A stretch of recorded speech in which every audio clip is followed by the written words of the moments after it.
usually start out speaking by thanking everyone who has come to hear me speak, because I did that when I started speaking the first time after 17 years of not speaking. But I also want to thank Queen Mary for her wonderful welcome, for Dave for his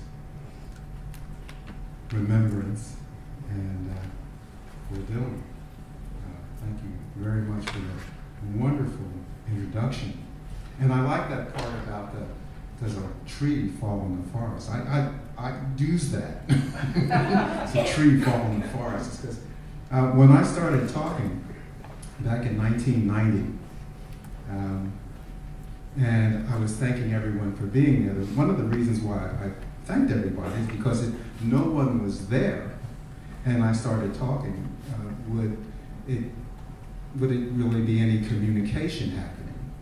And it was sort of like that tree falling in the forest that I realized that if you're not there, then there's no communication happening. And so I was thanking everyone who had come to hear me speak on the 20th anniversary of Earth Day back in 1990 in Washington, D.C. And my family, my mother and father, my brother, and a lot of my friends were in the audience. And it was just at a hotel that I started speaking. I wanted to speak, I think it was at the National Observatory, because it was a green place on the map. And so I looked on the map and I was telling my friends that I wanted to speak there. And And she said, "Do you want to speak there?" This was a green spot. I thought it was a park.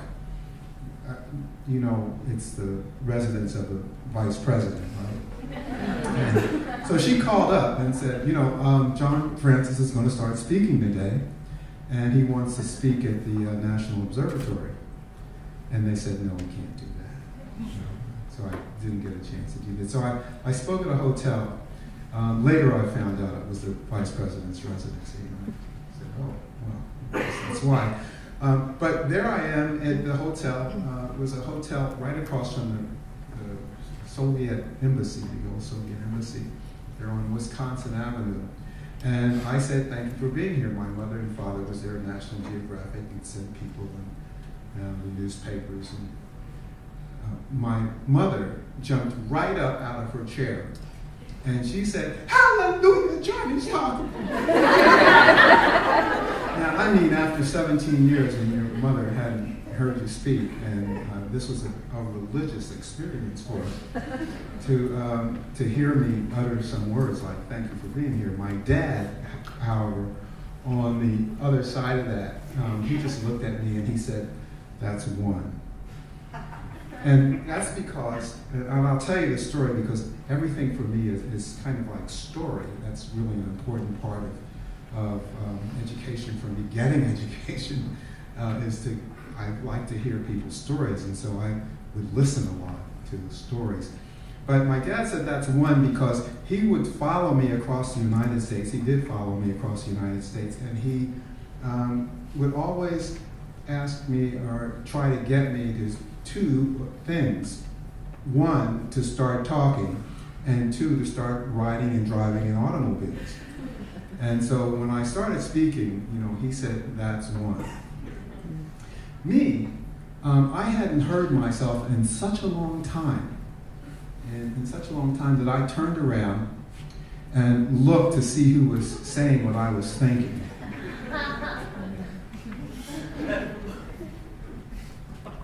And then I realized it was me. And I thought that was pretty funny. See, because I didn't recognize my voice.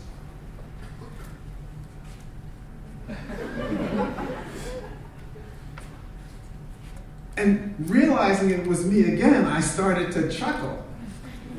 I started laughing, and my dad, who was sitting in the audience, he looked at me and he said, yeah, he really is crazy. Look at him. So I want to tell you one thing before we go, but I want to go back to how this all began. You know, the oil spill and the birds getting all covered with oil. See, it could be a penguin, but this is a seal. And what those choices that I made and how I made them, but where this is going, as I walked across the United States and went to school and learned about environment, the environment that I learned about was about pollution. It was about saving endangered species. It was about the birds and the bees, as we said, birds and bees. But it came to me, particularly from listening to all of you, because you're all part of this story, all of the yous all over America and all over the Western Hemisphere, because that's where I walked the length of South America as well, that people are part of the environment. I hadn't heard that. That people were part of the environment, and that how we treat each other is really manifested in the physical environment around us, in that phenomena we call environment. And so what's really important is our relationship with each other and how we treat one another, because that's how things seem to get messed up or out of balance. But let's go back to that oil spill in San Francisco, and I want you all to realize that this is not just my journey, because it's a pilgrimage, and it has to have all of you in it. And right now, this is still part of that journey. Although I took a train to get up from Cape May, and then David drove me to the hotel, which is the beautiful bed and breakfast. And then I walked from there to here and back and there again. You're all a part of that. You know, this doesn't end. And so back in California, and I see this oil spill, I'm living in a place called Point Reyes with my girlfriend, Jean, and we hear about the oil spill on the radio and decide that we want to go see it. So we're going to drive. We're driving to San Francisco to see the oil spill. With my girlfriend, Jean.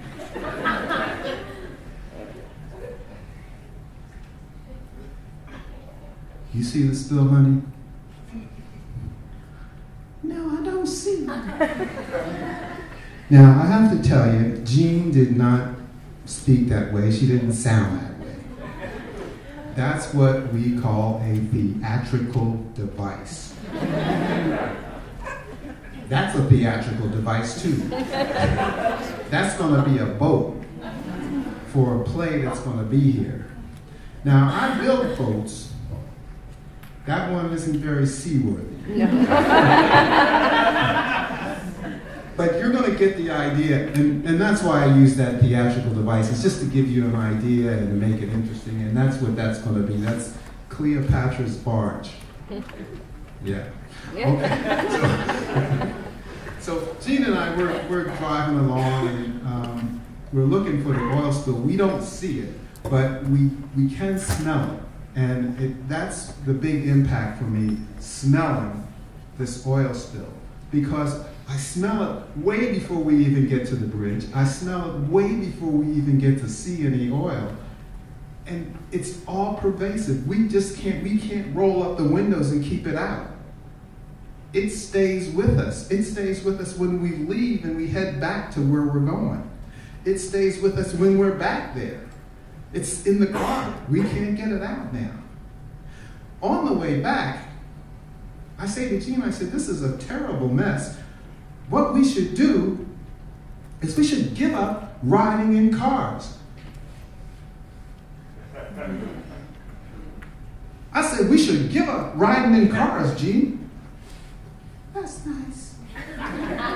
Jean said to me, look, John, we can't give up riding in cars now because we don't have any money. I use that sign a lot as I walked around silently, but we don't have any money. And if people see us walking and we don't have any money, what they're going to say is, look at those poor hippies. That's what we were, hippies. Look at those poor hippies. They don't have enough money. They can't even ride in a car, can't even hitchhike. Now, when we get some money, and she had some plan on getting some money, where she's got some court case going on, I should tell you, Jean was a Standard Oil heiress. That means her uncle had left her lots of money, which is kind of gone away, and so she was a Standard Oil heiress. Now this court thing she had worked out was getting that money back. So I kind of agree. I said, yeah, you're probably right. If we had money, then when we go walking, people would say, oh, look at the rich people. They're walking. They probably know something. I got to tell you, this was way before Forrest Gump. So I agreed with that. I said, oh, okay, let's go. So we drove back to where we lived in Inverness and Point Reyes. There's one of my friends from that time who was a professor here. Carol, there you are. Thank you. So you remember me. I'm not making this up, am I? Okay, see? Right here. And we drove back there, and we were living our lives, having a great time. La, la, la, la, la, la, la. And there was a knock on the door.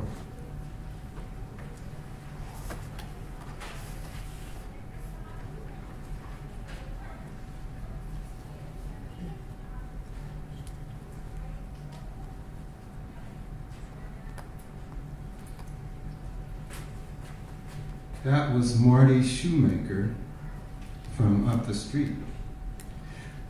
He just told me that Jerry Tanner, the deputy sheriff, not my best friend, was lost in Tomales Bay. His boat flipped over. He was there with his family. They were saved, but he was lost. Now, I said Jerry wasn't my best friend, but we lived in a town where there was only 350 people. So even if someone wasn't your best friend, they were kind of part of your family. Jerry used to come to our garden and look for these plants.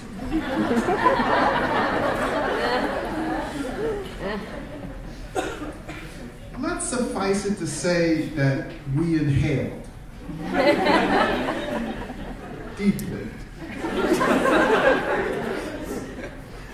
But that's another story. We could be president though now. So we picked some peas from our garden and we took to Jerry Tanner's mother and we said, Mrs. Tanner, we're sorry for your loss, but we're going to go on a walk to celebrate Jerry's life. And that's what we did. We had some neighbors, they were a music group, and I don't know how many people remember this group. They were called the Youngbloods. Yeah. And how old are you? Yeah, but you might know the music. If I play the music, sing a song, it's a, come on people now, smile on your brother, everybody get together, gotta one another right now. Yeah, see, you know the song, and that's Jesse Colin Young, and he was our neighbor, and the Youngbloods, they were going to be playing over at the Lion Chair 20 miles away, San Rafael. Let's go, Gene. Come on, let's go. So we're going to walk to celebrate Jerry's life. So there we are. We're walking.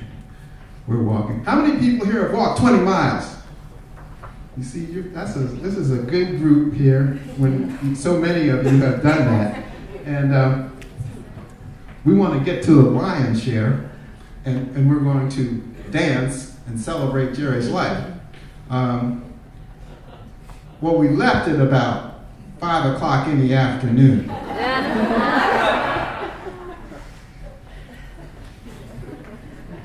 Okay. It's 5 o'clock in the afternoon, but it's, oh my goodness, it's 10 o'clock, and we're not very far. Okay. 2 o'clock in the morning, we get to the Lion Chair. They're breaking down. They had sung their last song, their last set, Come On and Love Everybody. And you know, they said, John, Gene, you guys walk all the way from Inverness. Crazy guys, get in the car, we'll drive you home. We said, no, listen. What we're going to do is we're going to rest up here, sleep by this tree, and then we'll come back. We'll walk back because we're celebrating Jerry Tanner's life. And they said, oh, that's a really good thing to do. We slept by the tree, and the next day we went to the Holiday Inn for 2 days. There's no need to suffer when you're walking. No need to suffer. You can, do this. So we sat by the pool for a couple of days, and then on the way back, we're walking on the way back, and something happened to me. I started thinking really serious about Jerry Tanner. Now, I hadn't really thought too much about him actually on the way out there, except that we were walking because we were so into the walking. But on the way back, I really started thinking about Jerry, and I was thinking, we were about the same age. He was 26. I was 26. He had a beautiful family. I didn't have a family yet, but I certainly had Gene.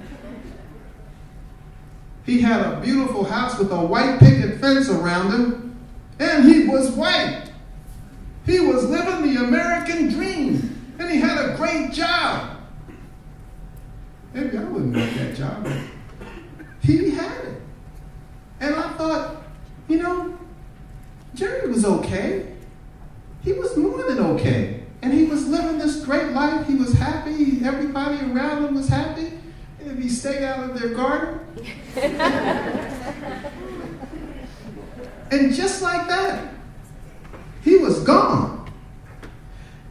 That's what made me start thinking that just like that, he was gone.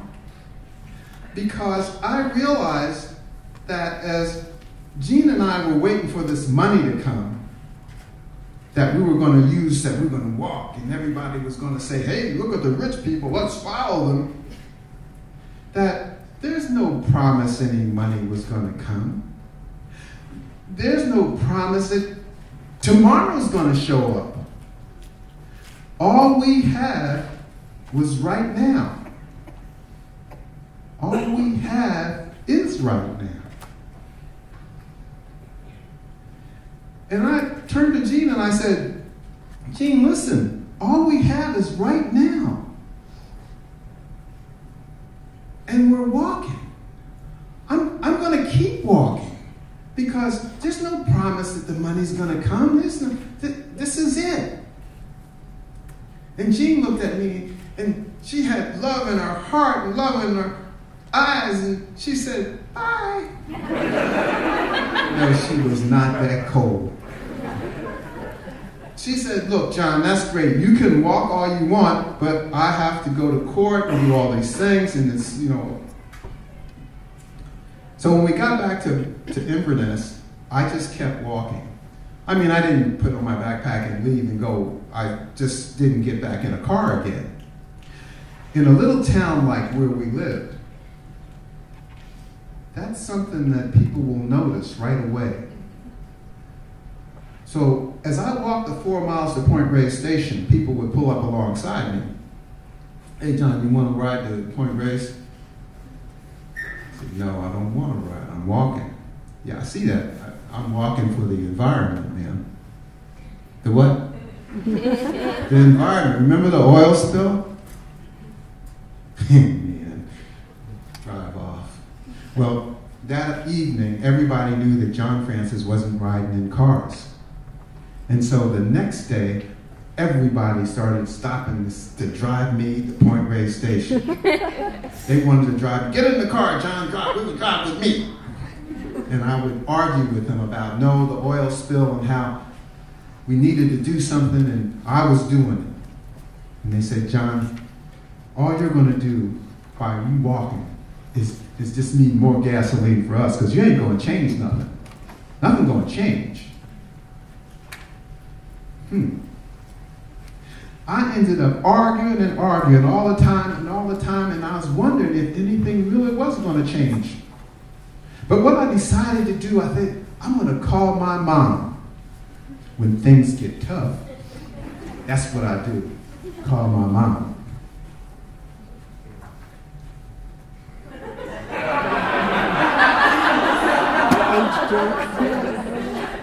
You don't remember those kind of things? Mom, it's me. Yeah, it is. It's John. Johnny. Yeah, okay. Yeah, I'm just great. Everything. I just want to tell you how happy I am. I am so happy, yeah. But I also want to let you know that I can't come and see you right away because I've given up riding in cars. Trains and planes too. I saw an oil spill. An oil spill, Mom. This is for the environment. What's the environment? It's, you know, it's like clean air. The environment has not reached Philadelphia yet. Yeah, it's like clean air and stuff. My dad, My dad says, why didn't I do this when I was 16? Well, I didn't know about the environment then. Yeah, but Mom, I'm really happy. No, I am really happy. Oh, okay. Okay. All right, I'll see you. Yeah, I love you too. My mom said if I was really happy, I wouldn't have to say so. Mothers are like that. They say kind of things that, you know, you have to ponder. So I went back to town and I've been listening to some music. Another group that I'm going to see if you guys know. You've heard of the Beatles? Okay, the Beatles. I listened to the Beatles, and along with the other stuff, they have a song it's about numbers. It's number 9, number 9, number 9. That's 27. and I'm going to be 27 on my birthday. So I'm sure they're singing that to me, and it must mean something that I got to do something on my 27th birthday that's really different than what I've been doing all these other years. I said that I inhaled. And so I decided that on my birthday I wasn't going to speak for one day. Yeah, just one day, because this is the 27th birthday, the sign, the number 9, the number 9. That's a special number. So I woke up after sleeping out on a mesa, not speaking, and went down to the house and saw Jean, and I said,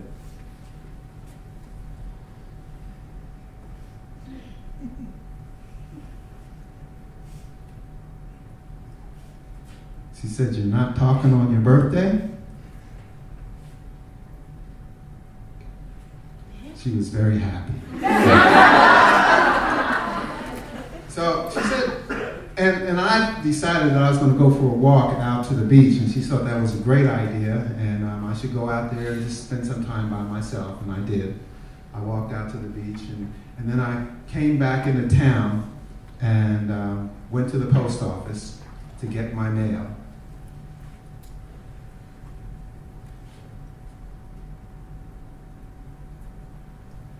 Postmistress Helen Giacomini.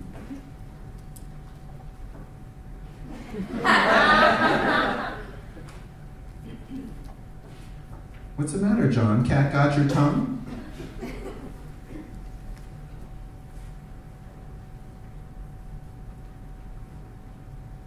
You know, the birthday cake. Oh, it's your birthday! That worked for the first week of not speaking. Every day something happened. I learned something about not speaking. The first thing I learned is that I had not been listening. What I would do was that I would listen just enough to think I knew what someone was going to say. I know none of you are guilty of this, so don't look down. I listened just enough to think I knew what you were going to say, and so then I'd stop listening. No matter what you said, I started thinking about what I was going to say back to prove that I was smarter. If I agreed with you, I could say it better. And there was no communication going on. So it was a very happy day and a very sad day. The very sad part of the day was that I realized that I had been missing the opportunity to learn. The very happy part of that day was I realized I could now start listening. So I listened for a week, not saying anything. Well, people started really getting scared. I tell you, there were a lot of people who inhaled. And they started thinking, oh my God, this is the end of the world, beginning of the Aquarian age, whatever it was, whatever they were into. Because first this guy comes from Philadelphia, he stops riding in cars, and now he's not talking. And it's been like 2 weeks. I better write my rhyme. Remember these?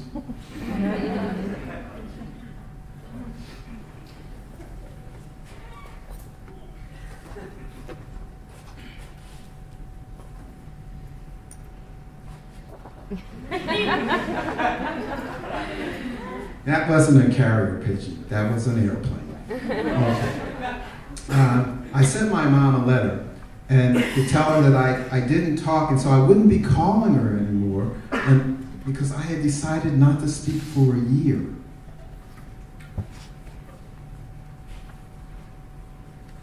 That's pretty fast. It's almost as fast as email. My mom says,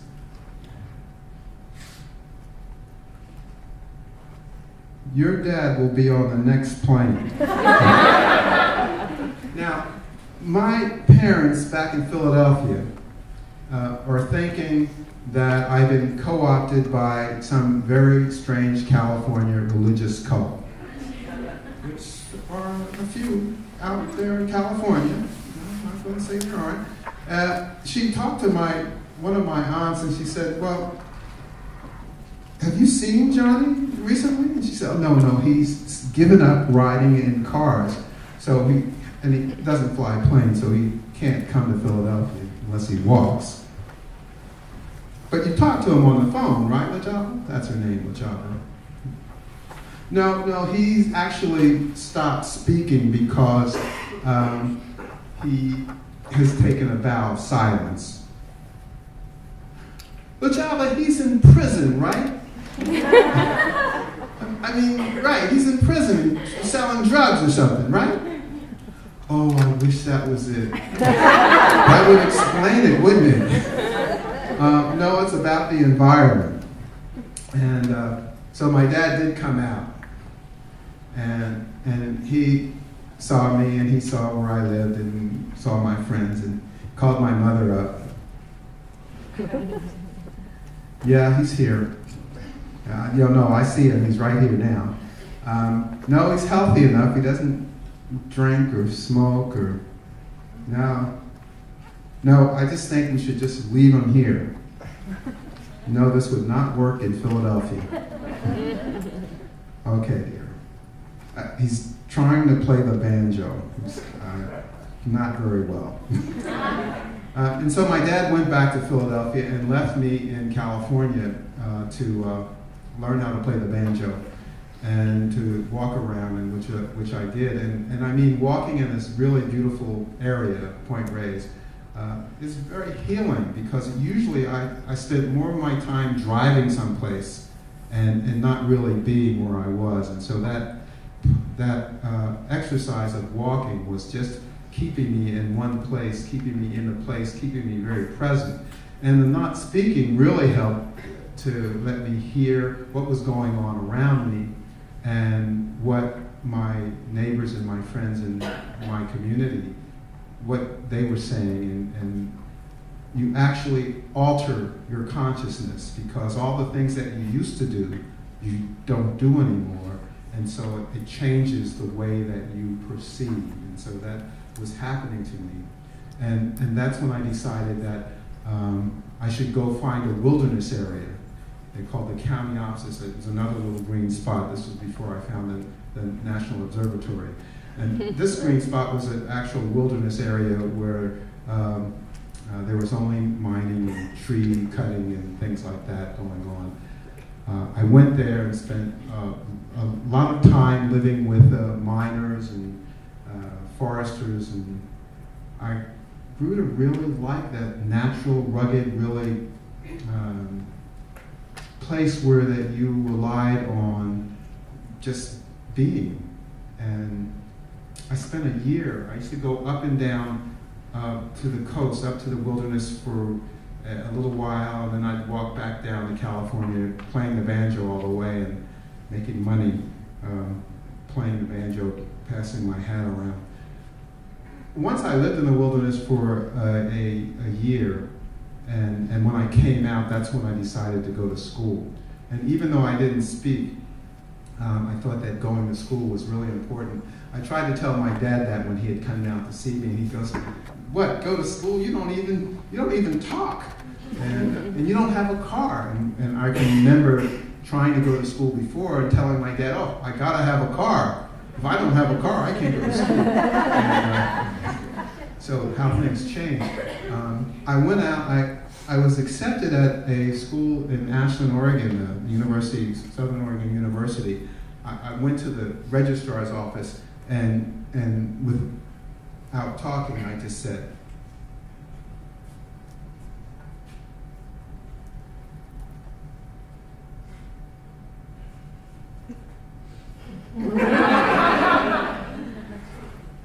said to me, oh, you want to go to school here? How do you do that?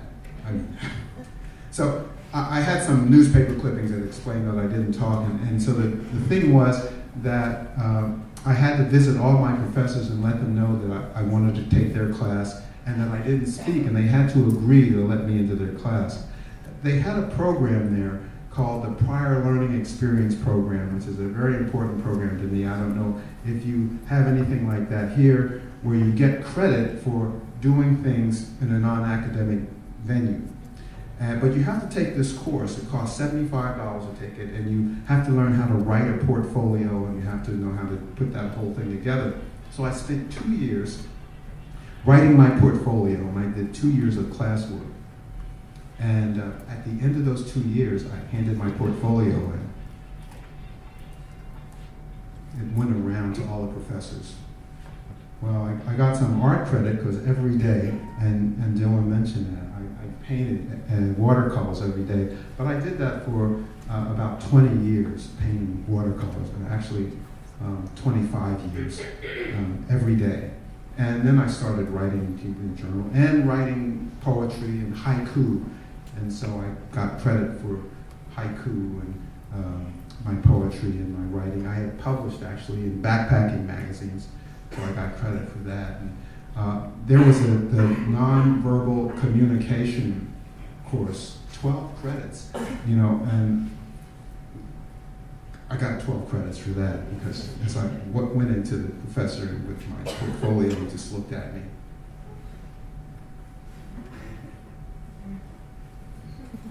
And in the end, I got 2 years of credit. 2 years of credit and enough to graduate in 2 years. My dad came out to see me graduate, and he had to say one thing to me. He says, this is wonderful, we're very proud of you, son, but you have to start riding in cars and talking because this is crazy. What you're doing is just absolutely crazy. We're proud of you, though. At Southern Oregon University, they said something. They said, he got 2 years of credit for $75. We've got to change that. So they did. After I left, they changed it. You could still do that program, but you had to pay for each credit. So I did get 2 years for $75. That was pretty good. Good deal. From there, I went back to the Bay Area. I learned how to build wooden boats. Not quite like this one. Not quite like this one. And I founded Planetwalker, which is a nonprofit that was going to follow me around the world because I left with a long-term goal and short-term goal. The short-term goal was just to finish my education, my undergraduate work. The long-term goal was to walk and sail around the planet in the hopes that I could be of benefit to all of us, to humankind. And that was my long-term goal, and it was going to be a part of my education. And so I took off in 1983 after founding Planetwalker and started walking north, all the way up to Port Townsend, Washington, where I built my first boat. And then rode that boat across Puget Sound. And then started walking across Washington State, Idaho, and then down into Missoula, Montana. In Missoula, Montana, I had written to those people 2 years earlier and said I wanted to go to school. They wrote me back and said, yes, that would be great. We'll see you when you get here. When are you going to get here? I said 2 years because I'm walking. Okay. 2 years later, I arrived in Missoula, Montana and was enrolled in school. And I really have to tell you this story because I didn't have any money. And they said, well, you come back tomorrow and we'll take care of it. That was the director, Tom Moy, said that to me. So I came back the next day, and he said, what we're going to do is we're going to allow you to go to school and take all the classes you need to take, and your professors are going to just keep the grades. And when we figure out how to get the money for your education, then you can register for those classes. You won't have to take them, and the professors will just give you the grade that you got. It's a very creative way of financial aid. And I don't know of any other place where they did that. Well, I graduated, studied a master's in environmental studies. My dad flies out, Missoula, Montana, sees me do this, and he says, look, son, we're very proud of you, but what are you going to do with a master's degree? You don't ride in cars and talk. That's what you're going to have to do. And so I scratch my head, I get my backpack and grab my banjo, and I walk off, and I walk from Missoula, Montana, all the way down into Wyoming, Idaho, Wyoming, South Dakota, and I stop in a place called Watertown, South Dakota, and I get a job as a printer. And I live there for the winter. And the whole community comes together when I'm getting ready to leave. The whole community, which is Native American community from the reservations and from the community in Watertown. And they give me a big powwow. And my dad comes out and he says, son, how do you do this? How do you come to a place you don't even speak, you don't know anyone, and now you have all the white people and Indians dancing together? How do you do that? And I wanted to tell him, but I didn't really have the words to say. But I showed him a letter from the University of Wisconsin which said that they would support me if I came to the University of Wisconsin in Madison. And I showed it to my dad, and he said, looks like they're going to give you money. And when he said that, I knew that that's what was going to happen, because he was really very keen on the money part of things. And so I walked to the University of Wisconsin and was given a fellowship to study environment there. And I studied environment, and I wrote on oil spills, because that's why I was walking. While I was writing on oil spills, something happened that was going to make things really work for me. And that was in 1989, just as I was finishing my final examinations, there was a big spill. 1989. Exxon Valdez. And there was one person studying oil spills in the whole United States.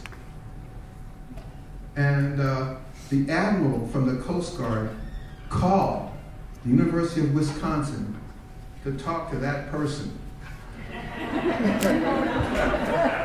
This is Admiral Henn, University, Wisconsin. Yes, Admiral Henn here, U.S. Coast Guard. Yes, we'd like to speak to Sir John Francis. He said, Greg, what? He doesn't speak. Well, we want to get him out here to Washington to, he doesn't ride in cars. Is there anybody normal there that we can talk to? Which would be my major professor, and who had written on a big blowout in Santa Barbara back in '69, John Steinhardt. And so he talked and answered all the questions for him, and I passed my final examinations. My dad came out again. And he looked around and he saw where I was living, and he saw the university, and he saw I had a big string of keys for different buildings and labs, which really impressed him. My dad was really impressed by keys. And he said, you know, my sister, which is my aunt, said I should just leave you alone because you seem to be doing so much better when you're not saying anything. But what are you going to do with a PhD? You don't ride in cars and you don't talk. I got my banjo in my backpack and I walked all the way to the East Coast. It was 7 years and 1 day crossing from one coast to the other coast. I put my foot in the water and I sighed. On Earth Day, I decided it was time to start speaking. And so on the 20th anniversary of Earth Day, I played my banjo and I said, thank you for being here, which is to take us back around to where we started this whole story, this whole journey. And I thanked everybody for being here, and then I got on my bicycle. The next day I was going to Gallaudet. Can you believe it? I was going to Gallaudet to speak with King Jordan, who was the first deaf president of Gallaudet. On my way, on my bicycle, to go speak, to sign with my new friend, I got hit by a car. So I never made it there, and I'm lying there on the street, and I'm thinking, I start talking, and look. I get hit by a car.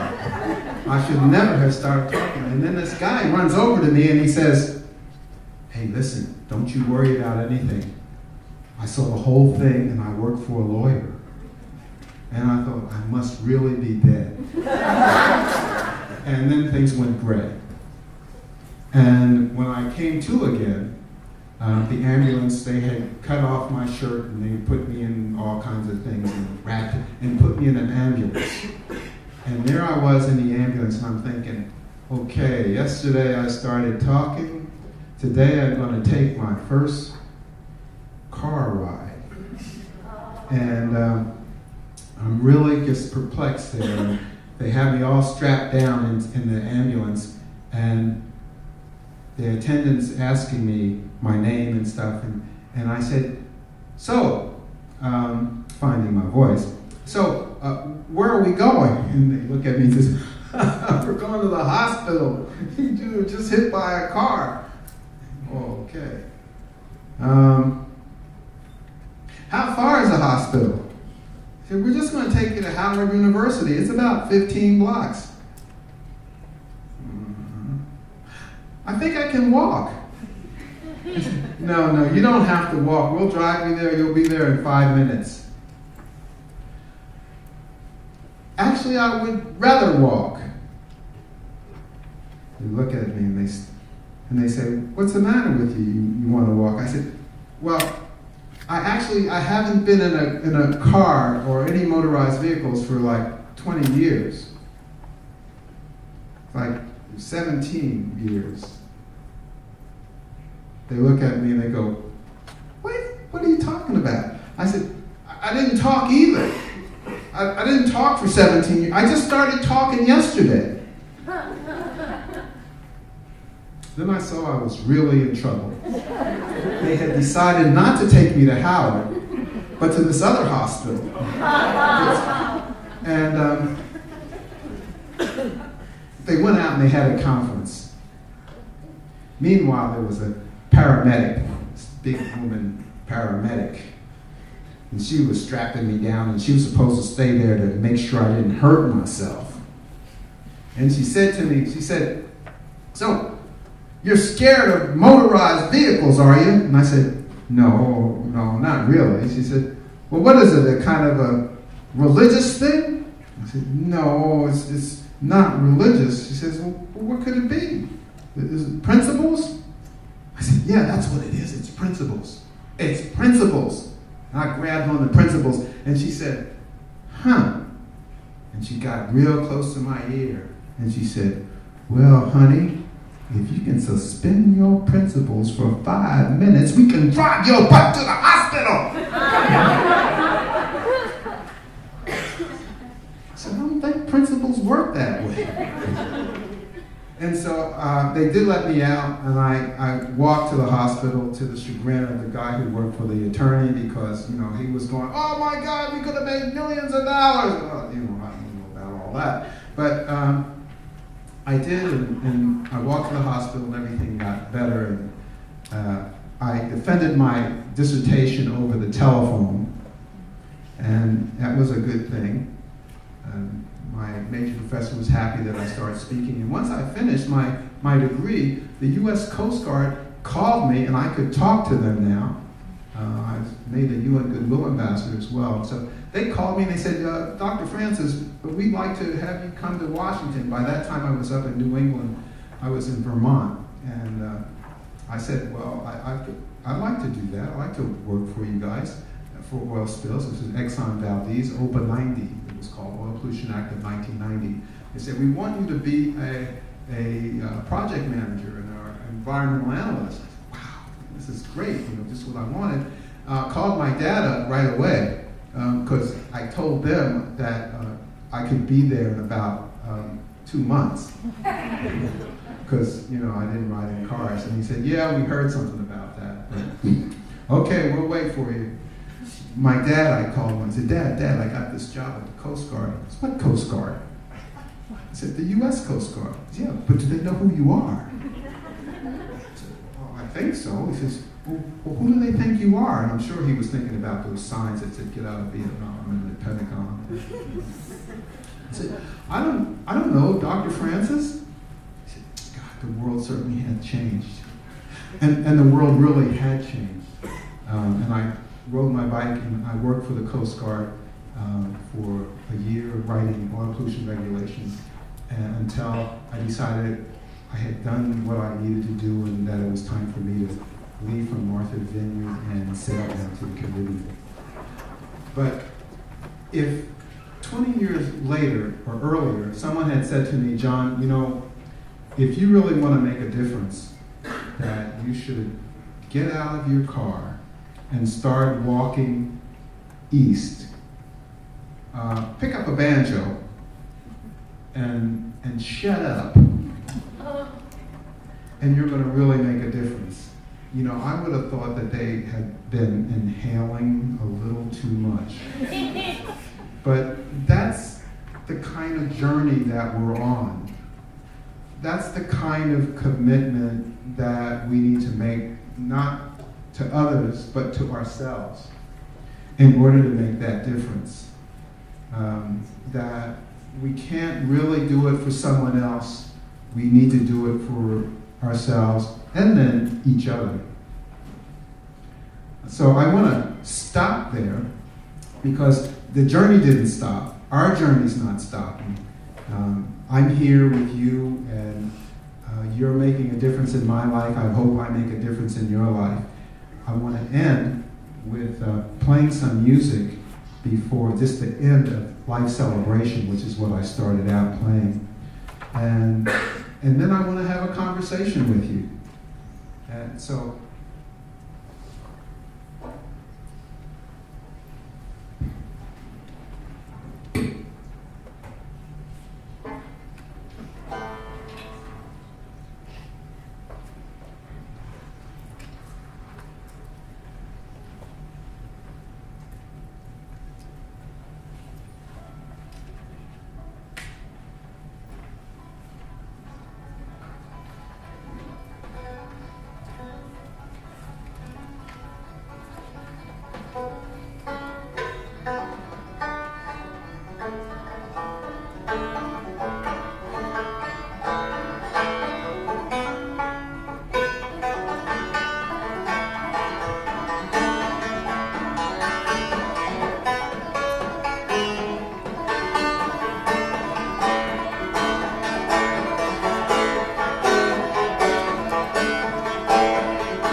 for being here.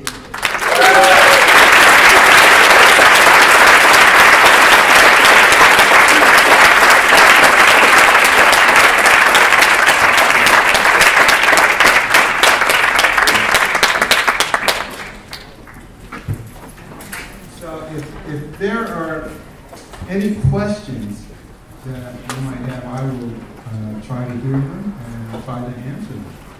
We have microphones at the front of the room, so if you would like to ask a question, just step up to the microphone and wait a minute.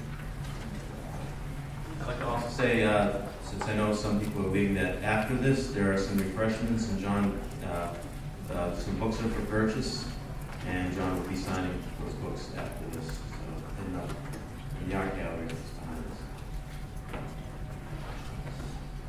Or you just ask him there if you like. Thank you. You've given me a lot to think about. And one of my first thought is, did people relate to you differently once you started speaking than they had when you were not talking? Do people relate to me differently once I started speaking? And the answer is yes. I'd like to say no, but one big difference was a matter of personal space and communication.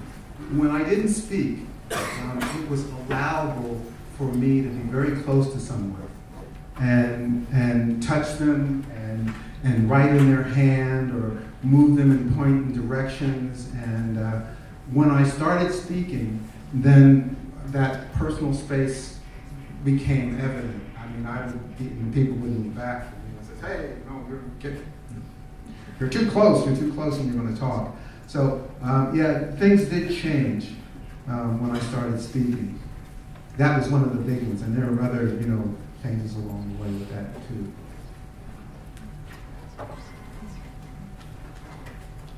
Did you fall back into that thing where you were not really listening once you started talking? It's a practice, and I practice it. So that's what it is. I'm not, someone says, "Yeah, well, you're a really good listener." I say, well, it's my practice. But I wouldn't claim that I'm the best listener, but I do practice that, and I try to listen fully to everyone who speaks to me. So did you also listen to the plants and the animals as you were walking? And were you able and felt like you could communicate with them, as you obviously were on many back roads in America? I have lots of experiences with animals, being in wilderness areas, and I think my friend John's going to laugh when I say wilderness because, John is from Anchorage, and he's the director of the Yukon River Intertribal Watershed Council, and when we're going through we have a journey we make on canoes down the Yukon, and when we get to a village and people hear us talk about, or anyone talk about the wilderness, they go, uh-oh, because it's their home, right? And people say, well, the wilderness, and then, oh God, they want to kick us out and say, you can't live in the wilderness, we're going to protect it. Out in nature, there have been a lot of incidents that happen. I put a couple in my book, The Ragged Edge of Silence, and one which is when, I think it's in the first book as well, just seeing the white deer in Point Reyes come out of the fog, and it was a spiritual event for me. The other one was lying in sleeping out in a full moon, and after coming out of the Kamiopsis and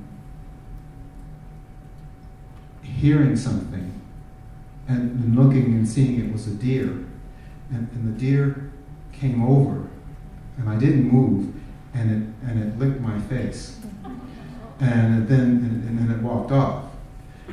The next morning, I told my friend, who I had stayed the night before at his house, Delmer Cosgrove. He was a rancher, and I was on his ranch, actually. And I went, And, you know, Delmer says, oh, that darn deer got you with salt on your face. They'll do anything to get that salt. and so I'm thinking, huh. So it was the salt face. That's all it was.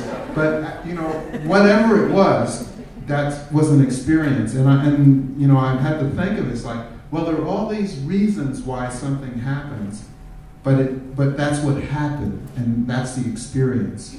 You know, as we're all chemical beings, and you know, love it. They say, oh, that's chemistry. Well, whatever it is, that's what it feels like. You know, feelings. Oh no, that's all chemistry. Well, however you want to call that, that's what it is. So yeah, those kinds of things, and then you know, bears and stuff that would come and walk right by me, and I go, oh, I see stars, because the bear was there, and there weren't any bars. It was just there, and it made me feel like I was part of that everything, and this was it. And it just walked off. And so, yeah, lots of experience with animals. And how they would talk to me, there were some signs, like how the birds would fly. In a certain way, I could tell about the weather. It would tell me about seasons. And I don't just mean the geese going south. You go, hey, this is getting going to be cold now. But just the way a flock of birds would lift up off the ground. So, and then I would see other reptiles and think about time in a different way. Not speaking and walking and moving in that slow, that realm, it really does alter your consciousness. And only for the sense that, well, if you stop speaking, you're not using all the synapses that you use to do all the muscles and do all the things that have to happen for speech to happen. And then you don't get the feedback that you get of your own voice. You know, so you'll turn around and go, well, who is that talking? You know, because you don't know. I mean, I didn't know who was talking. It was me. And so that's a really very strange and altered state, to say something and not know that you're saying it. I think Dylan may have mentioned earlier that something about the lesson plans. Are they available online somewhere? How could one access the lesson plans? Oh, they're not online yet. We're really working hard to make that available, to make planet walking and curriculum where there's a syllabus, and we give you the syllabus, and you can use it for lesson plans. I can even come and teach and talk about how to do it. And during spring break, we take students from the University of Wisconsin in Madison, and we go for a 5-day walk. But the idea, I've been walking with people since 2005, back across the United States. And so those walkers, those planet walkers, are learning about how to do it. And more people, just last Sunday in the New York Times was a piece, I don't know how many people saw that piece, it was a piece on walking across the country as a spiritual quest, and how many people from many different backgrounds are doing that now. So it's something that you may see explode, an explosion of people walking. I think that's what's going to happen. I think people are going to start inhabiting the planet, inhabiting the country and their communities, and using walking. Talk about your relationship with your dad. Do you feel it was a good relationship, or was it difficult to have a relationship when you were talking with him? Does he realize your full potential? Was it difficult to have a relationship with another person, a woman or a girlfriend? Your dad. Oh, they loved that. My girlfriends loved that I didn't talk. They said, oh, God, did you listen? Not that I didn't talk, but that I would listen, and that I practiced listening. And there's an exercise actually in the Ragged Edge of Silence about people trying to communicate with someone who's not listening and how it makes them feel, as opposed to someone who's listening and how that makes them feel. So if you really want to, make someone feel good, all you have to do is listen to them. you know. And I mean, it's not all, but that's a big part of our relationship, is being able to listen to someone else's talk, you know, with ideas. Well, you made it sound like people were like really accepting to you with your like vowel sounds. I was just wondering, like, if it was hard to face the temptation to talk sometimes. Like, if people didn't understand what you were saying, your signals, or because I feel like sometimes when people have bad days, you get mad and you just want to express yourself, but really get to hold yourself back a lot. When I first started, there were a lot of people who, it just really scared them. And I mean, you have to really think about, you're living in a community and everybody has this social contract of they're going to communicate by talking and they're going to get in cars and drive places. And then you, one day, to them, out of the blue, say you're not going to do either of those things. Then everyone has to reassess who they are. And this is something that I didn't realize why people would get angry, is that even if I wasn't doing it to make them feel guilty or to feel bad or whatever it was, your actions, we're all looking, we're all learning and teaching with each other, you know, and so we're all going to look at you and see what you're doing and see how that works, and then figure out how we relate to that. And we might say, wow, he's just crazy, you know, and that's all. Or we might have to keep thinking about it. And that's the thing that happened. People had to really think about it. And just saying you're crazy isn't enough, because I didn't do things, you know, the other things associated with, you know, I went and I worked, I did whatever it is that you need to do in order to survive, but I just didn't speak and I didn't get in a car.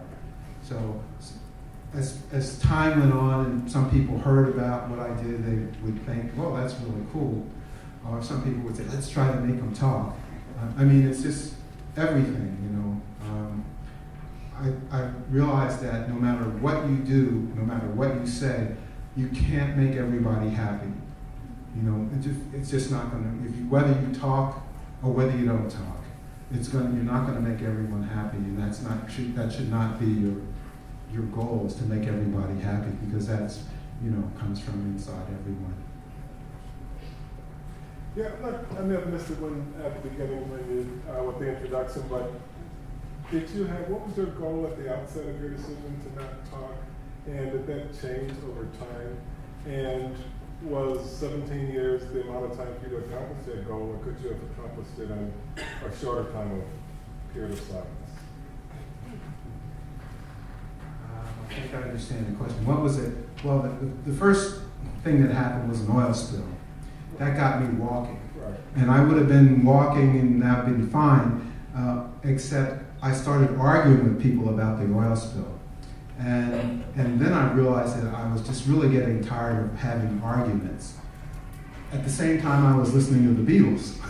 With number 9, and the birthday was coming up, which allowed me to do something on my birthday. That's just another day that you can say, on this day I'm going to start doing this, and this day I was going to not speak.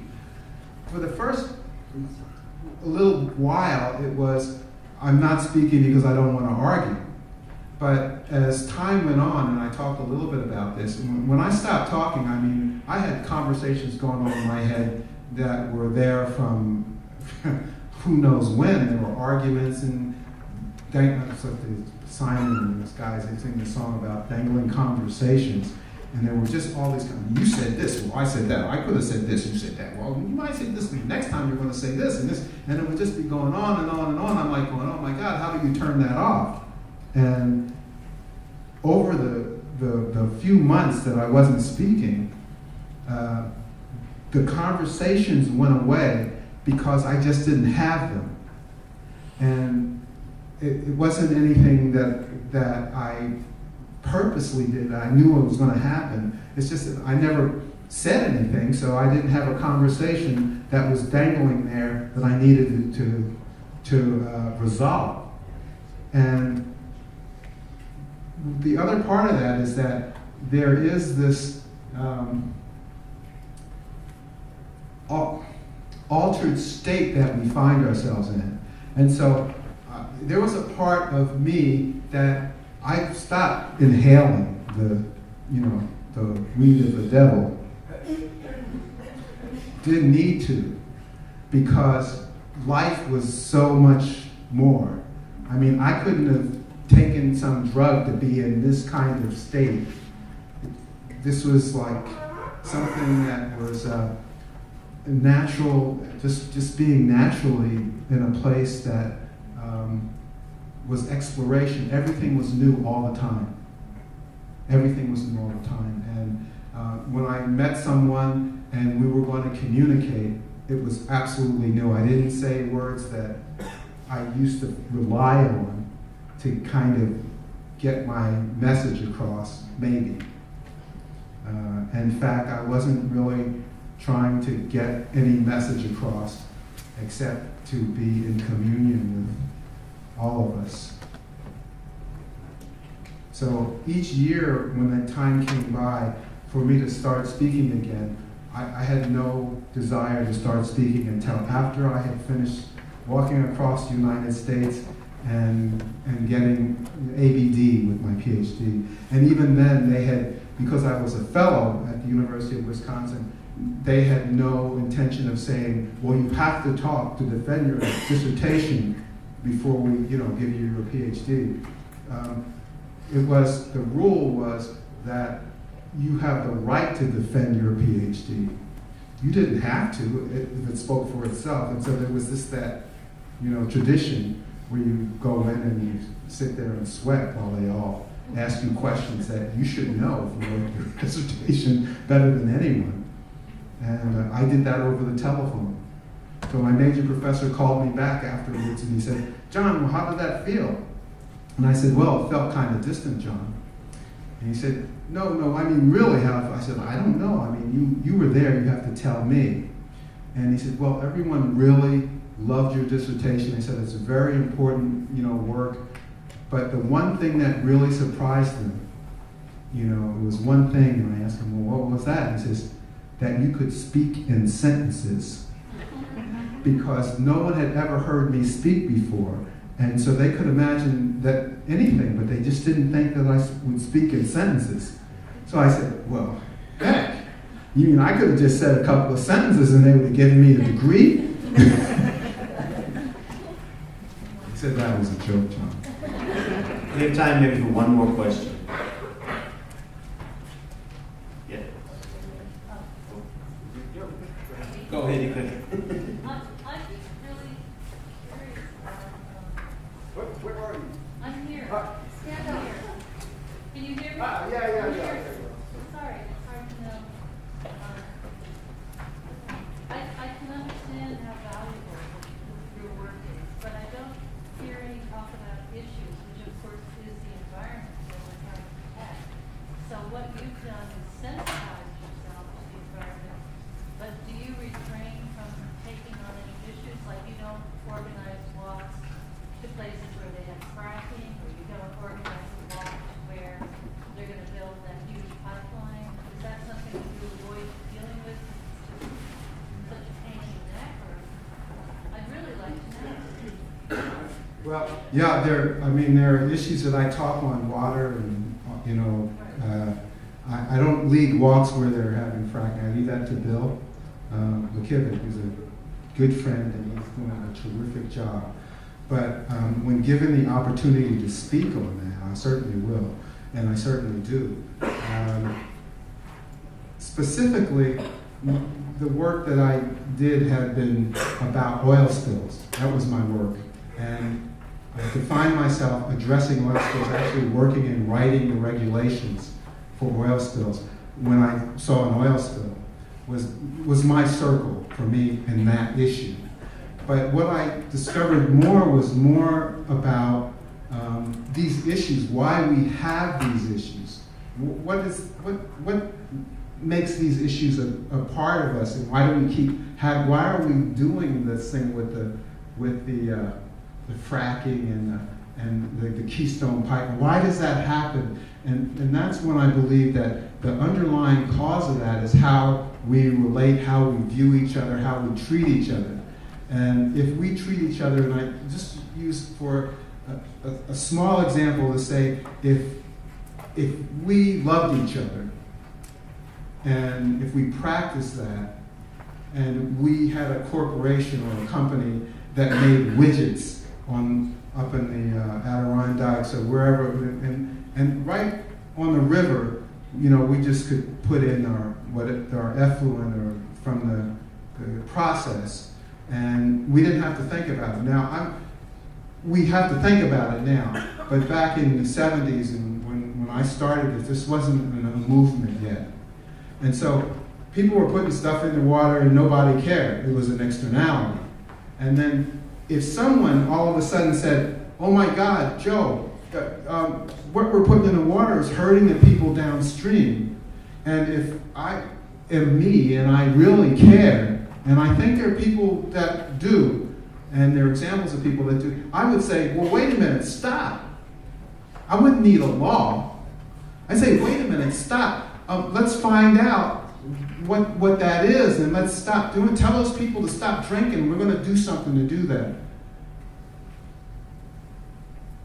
But instead, being the corporate structure that we can be, I say, look, bury that memo. Don't tell anybody. And if it comes up, then we'll say something. So I think that we need to address all those issues about fracking and cutting down the rainforest and saving endangered species.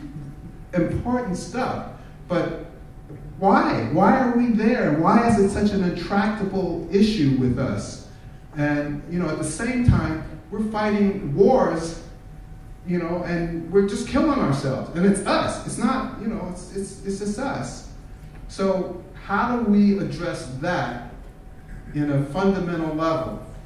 For me, I felt it was, and maybe I'm wrong, but I felt that it was being out in nature and experiencing that and having this walk that gave me the opportunity to get to this place that I could never have imagined that I would be here on a stage, being able to talk to you. I just wouldn't have imagined that we could have this conversation. The book Planetwalker came out. It's being made into a Hollywood movie. We'll see how they treat it. I think they'll do a good job. But that's to get the message out that it's how we treat each other.